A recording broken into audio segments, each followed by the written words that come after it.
말씀이 있는 교회, 그 말씀 전하는 교회, 말씀대로 살아가는 교회, 말씀의 빛 교회. 오늘은 함께 군사된 자라는 제목으로 함께 말씀을 나누고자 합니다. 빌립보서는 바울이 빌립보 교회를 향해서 쓴 편지의 내용이죠. 앞선 2장 1절에서 11절에서는 그래서 복음에 합당한 삶을 살라라고 권면하는 말씀을 했습니다. 1장 27절에서부터 오늘 본문 2장 30절까지 이어지는 1년 부분으로서 성도가 하나 되는 것을 권면하고 있었습니다. 복음에 합당한 삶을 살라는 권면 중에서 단연코 돋보이는 권면이 뭐냐면 성도가 일치, 하나 되라는 거예요. 그래서 합심과 겸손과 서로 돌봄으로 하나 되라는 건데, 그 모범으로 예수 그리스도를 모범으로 제시했습니다. 이게 2장 5절에서 11절의 내용이었죠. 그리고 이어지는 12절부터 18절까지도 이 일련의 부분으로서 이에서 더 나가서 자신의 구원의 완성을 이루기 위한 신앙의 정진을 권면하는 내용입니다. 두렵고 떨림으로 너희 구원을 이루라는 겁니다. 빌립보 성도들이 두렵고 떨림으로 그들의 구원을 이루어 가야 할 근거가 바로 그리스도의 5절에서 11절까지 나타나는 예수 그리스도의 겸손함이죠. 자기 비하와 승귀에 있음을 보여주는 겁니다. 좀 어려운 표현이죠. 신앙의 모범이신 예수 그리스도께서 자기를 낮추셔서 지극히 높아지신 것처럼 우리도, 성도인 너희도 자기를 부인하여 하나님이 높이시는 것을 경험하라, 그걸 누리라 라는 권면입니다. 그리고 오늘 본문은 19절부터 30절까지 이 내용은 그 사이에 하나의 좀 삽입된 본문으로서 디모데를 너희에게 파송한다 라는 것과, 또 하나는 에바브로 디도를 다시금 너희에게 보낸다는 거예요. 그러니까 디모데를 파송하는 것과 너희가 내게 보냈던 에바브로 디도를 다시금 송환하겠다를 통보하는 내용입니다. 바울과 디모데 그리고 에바브로 디도가 오늘 나오는데, 이 세 사람의 관계와 빌립보 교회와의 관계를 오늘 좀 살펴보고자 합니다.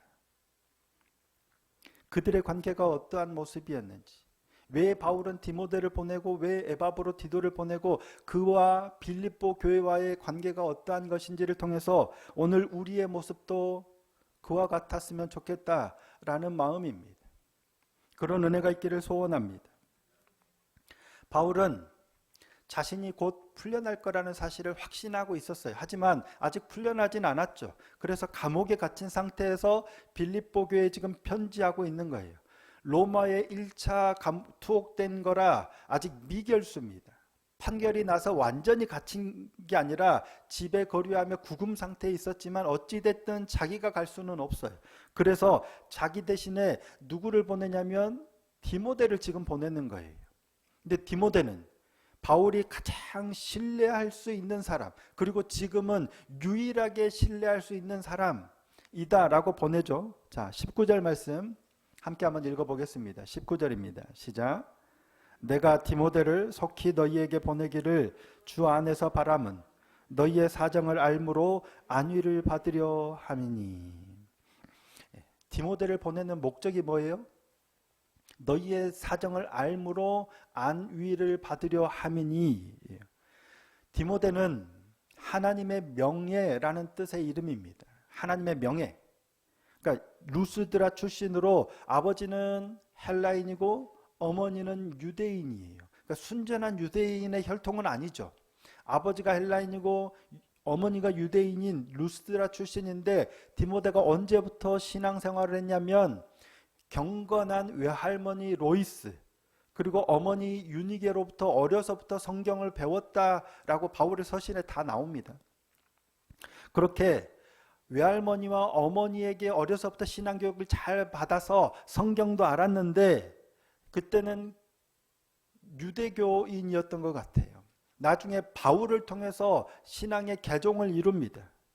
그래서 바울이 제2차 전도 여행 중에 디모데를 데리고 다니죠. 그 과정에서 두 번째, 바울이 1차, 2차, 3차까지는 전도 여행이 있고 그 뒤로도 여러 가지 학설이 있지만 두 번째 2차 전도 여행을 하는 중에 디모데와 함께 이 전도 여행을 하는 중에 빌립보 교회를 개척했어요. 그 교회에다 지금 편지하고 있는 겁니다. 그리고 3차 전도 여행에서 디모데가 최소한 2번 이상은 빌립보 교회를 방문한 것으로 보여집니다. 그러니까 디모데는 빌립보 교회와 계속해서 관계를 가지고 있었던 거예요. 그러니까 디모데를 빌립보 교회에 파송하는 게 가장 적절해 보이기도 합니다. 가장 적임자예요. 근데 지금 우리가 보고 있는 개역 개정에는 나도라는 표현이 없습니다. 나도라고 번역될 수 있는 과거의 번역이 빠져 있어요. 너희의 사정을 알므로 안위를 받으려 함이니 라고 되어 있는데 이걸 원문에 가깝게 조금 직역하면 그리고 나도 너희에게 관한 일들을 알므로써 안위를 받으려 함이다. 그리고 나도라는 말이 들어가요. 그래서 원문에 가깝게 세번역, 표준 세번역은 이렇게 번역합니다. 그것은 나도 여러분의 형편을 알므로써 격려를 받으려는 것입니다. 원문에도 그렇고 세번역도 그렇고 나도라는 표현을 해요. 근데 지금 우리가 보고 있는 개역개정에는 그 표현이 없어요. 근데 사실 이게 굉장히 중요한 표현이에요. 헬라어에서는 신학교 다닐 때 제일 힘들어하는 것 중에 하나가 히브리어와 헬라인데 헬라어에서는 보통 우리는 나는, 내가, 너는 이런 주격 인칭 대명사를 쓰잖아요. 나는 교회에 갔다. 근데 헬라어나 히브리어는 주격 인칭 대명사를 쓰지 않습니다. 이유가 뭐냐면 동사에 주격 인칭 이게 붙어 있어요. 헬라어는 붙어 있는 게 아니라 인칭 대명사에 따라서 동사 형태가 어미가 바뀌어요. 오 에이스 에미 오메네테 우시. 한 20년이 지난 것 같은데 아직도 기억하고 있네. 이게 1인칭 단수, 2인칭 단수, 3인칭 단수, 1인칭 복수, 2인칭 복수, 3인칭 복수 어미가 변화하는 거예요. 뭔 말인지 모르시겠죠. 근데 이렇게 동사가 바뀌는 걸로 보면 내가 만약에 에고 하면 내가 가다, 에이스면 에게이스 하면 네가 가다, 오에이스 에이, 에게이 하면 그가 가다. 이렇게 동사가 어미가 바뀌면서 동사 인칭이 바뀌는 게 나타나요. 그러니까 굳이 1인칭 내가, 네가, 그가 이걸 쓸 필요가 없어요. 근데 바울은 지금 그리고에 해당하는 카이와 내가에 해당하는 에고를 합한 합성어인 카고라는 단어를 원문에 기록하고 있다는 거예요. 그리고 내가예요.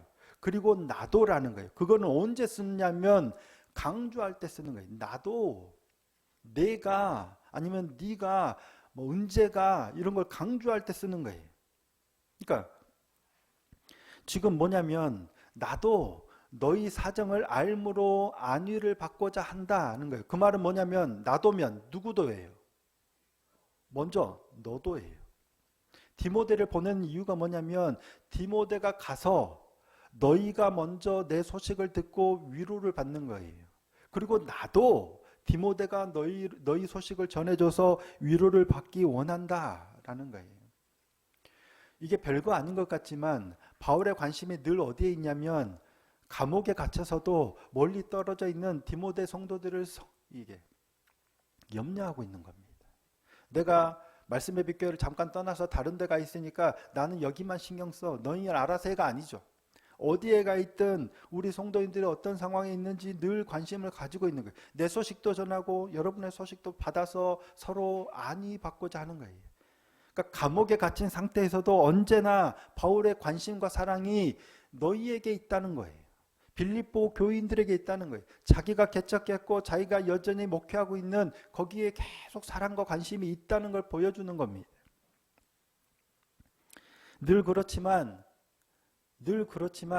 특별히 지난 연말부터 지금까지도 그렇지만 제가 회개에 좀 이렇게 하는 게 있어요. 찬양하면서 눈물이 난 게 뭐냐면 저도 교회를 개척하고 사랑하고 섬긴다 하지만 너무 부족한 거예요. 여러분을 생각하고 기도하고 사랑으로 이렇게 한다고 하지만 돌아보니까 너무 부족한 거예요. 누군가가 교회를 또 나오고 있다가 나오지 않는데 어쩐 때는 그래요. 안 나오면 말지. 이런 마음도 드는 거예요. 그게 말이 안 되는 거잖아요. 계속해서 끊임없이 생각하고 기도하고 혹여 내 힘과 능력대로 그를 어떻게 할 수는 없지만 그래도 계속 사랑을 가지고 기도하고 그래야 되는데 어느 순간은 약간 둔해져 버리고 어느 순간은 조금 뭐 이런 게 있는 거예요. 감옥에 갇히면 생각이나 하겠습니까? 저의 그런 모습을 보게 되는 거예요. 정말 교회를 사랑한다고 하는데 얼마나 사랑하고 있는가 하는 겁니다.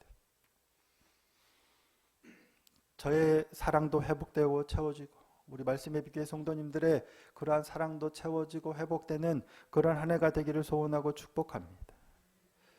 바울은 그런 의미에서 디모데를 빌립보 교회에 속히 보내려 합니다.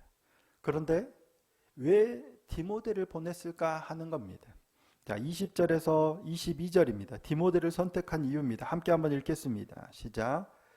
이는 뜻을 같이하여 너희 사정을 진실히 생각할 자가 이밖에 내게 없음이라. 그들이 다 자기 일을 구하고 그리스도 예수의 일을 구하지 아니하되 디모데의 연단을 너희가 안하니 자식이 아버지에게 함같이 나와 함께 복음을 위하여 수고하였느니라. 아멘. 여기서 뜻을 같이 하여 라는 표현은 이솝시코스라는 헬라어인데요. 그러니까 한 마음 한 뜻이란 말이에요. 같은 정신에 같은 마음에 라는 의미를 가지고 있는 겁니다. 바울이 빌립보 교회에 권면했던 게 뭐예요? 하나되라는 거잖아요. 한 마음 한 뜻으로 하나를 이루라는 거예요. 자, 2장 2절입니다.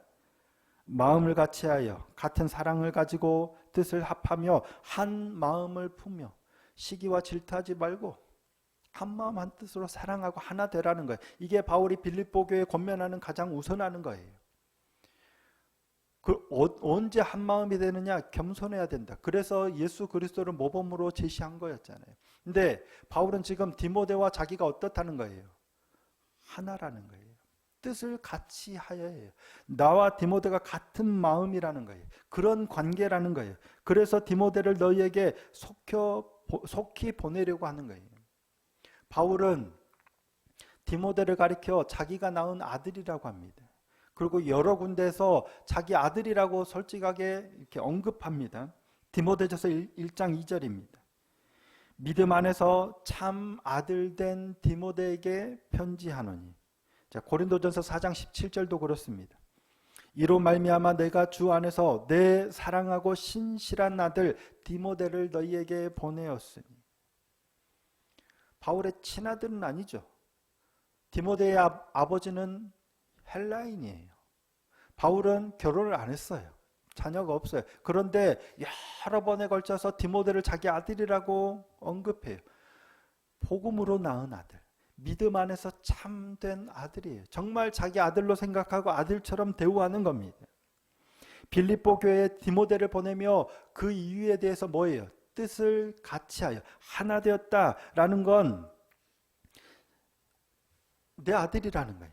나와 하나 됐다는 거예요. 뭐에서? 복음 안에서.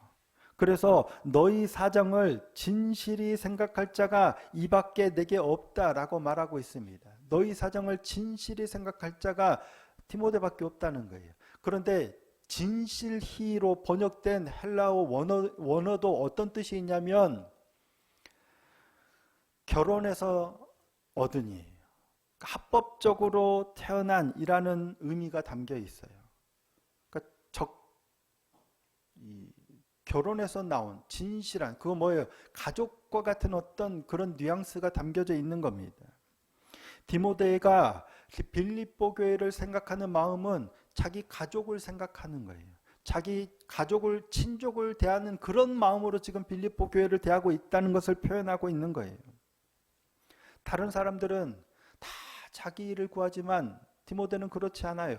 예수 그리스도의 일을 구하면서 너희를 생각하는데 어떤 마음으로? 가족을 생각하는 마음으로 지금 그렇게 구하고 있다는 거예요. 그래서 바울은 디모데를 속히 보내려고 하고 있는 겁니다. 다윗을 보고 요나단이 마음이 하나 돼서 자기 생명처럼 사랑한 이유, 그리고 바울이 디모데와 하나가 된 이유, 그래서 아들처럼 여기에요. 그리고 디모데가 빌립보 교회에 대해서 생각하는 것, 가족처럼 여기는 거예요. 공통점이 그겁니다. 하나같이 되는 건 뭐냐면 다 가족처럼 여긴다는 거예요. 저와 여러분이 주님 안에서 한 가족임을 믿습니다. 근데 이게 말로만 있는 게 아니라 정말 우리 안에 진실이 그렇게 되어져야 한다는 거예요. 하나님께서도 성경에서 이스라엘 민족을 결혼관계에 비유해서 많이 언급하시죠. 그리고 부부관계, 연인관계에 비유해서 많이 말씀하세요. 또 부모 자식 관계로 언급할 때도 있어요. 이유가 뭐냐면 그만큼 가족은 뗄래야 뗄 수 없거든요. 그만큼 깊은 사랑의 관계를 말씀하시는 겁니다. 빌립보 교회를 향한 바울과 디모데의 마음이 어떠한지를 잘 보여주는 표현이겠습니다. 그리고 한 사람 더 나오죠. 에바브로디도를 언급합니다. 25절부터 30절에서 빌립보 교회에서 바울에게 파송했던 에바브로디도를 다시 빌립보 교회에 돌려보낸다는 사실과 더불어서 그를 칭찬하는 내용을 기록하고 있습니다. 에바브로디도는 4장 18절인가? 이 빌립보 교회에서 바울에게 헌금을 보내는 그 사자로 에바브로디도를 보낸 거예요. 그리고 바울과 함께 바울이 원하는 만큼 바울과 함께 동역하도록 보낸 사람이 바로 이 에바브로디도입니다. 근데 이제 다시 그 사람을 빌립보 교회로 보내겠다라고 하는 겁니다. 이유가 뭐냐면 보낼 필요가 있다는 거예요. 자, 25절 말씀입니다. 오늘 본문 25절. 그러나 에바브로디도를 너희에게 보내는 것이 필요한 줄로 생각하노니 그는 나의 형제요 함께 수고하고 함께 군사된 자요 너희 사자로 내가 쓸 것을 돕는 자라. 에바브로디도를 다시 너희에게 보내는 것이 필요한 줄로 생각해요. 필요한 줄로 생각한다. 필요한 줄로라고 번역된 말은 억지로라는 뉘앙스가 담겨 있는 말입니다. 그 말은 그냥 필요하다는 게 아니라 반드시 보내야 되겠다는 거예요. 보내지 않으면 안 되겠다는 거예요. 불가피한 일로 생각되었다는 거예요. 이유가 뭘까? 첫째는 에바브로디도가 빌립보 교회 성도들을 간절히 사모하기 때문입니다. 자, 26절인데요. 함께 한번 읽어보실까요? 26절 시작. 그가 너희 무리를 간절히 사모하고 자기가 병든 것을 너희가 들은 줄을 알고 심히 근심한지라. 먼저는 에바브로디도가 사모하는 거예요. 간절히 사모하는 거예요. 왜? 그들의 번음을 받고 바울에게 와서 멀리 외지에 와서 오랫동안 타지 생활을 하고 있어요. 우리 교회에서 열심히 신앙생활하다가 파송을 받은 거예요. 사모함이 있겠죠. 그래서 다시금 그들을 사모하는 마음이 있어요. 그런데 더 중요한 건 뭐냐면 그가 자기가 병에 걸렸다는 소식을 듣고 빌립보 교회 성도들이 근심하게 되었다는 걸 에바브로디도가 알게 된 거예요. 그래서 보낼 필요가 있는 거예요. 지금 에바브로디도가 걱정하고 심히 근심하게 된 게 뭐예요? 자기가 병에 걸렸다는 거예요? 아니면 빌립보 교회 성도들이 근심하게 되었다는 거예요? 근심이잖아요. 그래서 내가 병에 걸려서 다시 돌아가야 되겠다가 아니라 내가 병에 걸렸다는 소식을 듣고 너희가 심히 근심한다는 소식을 듣고 알고 에바브로디도가 더 근심하는 거예요.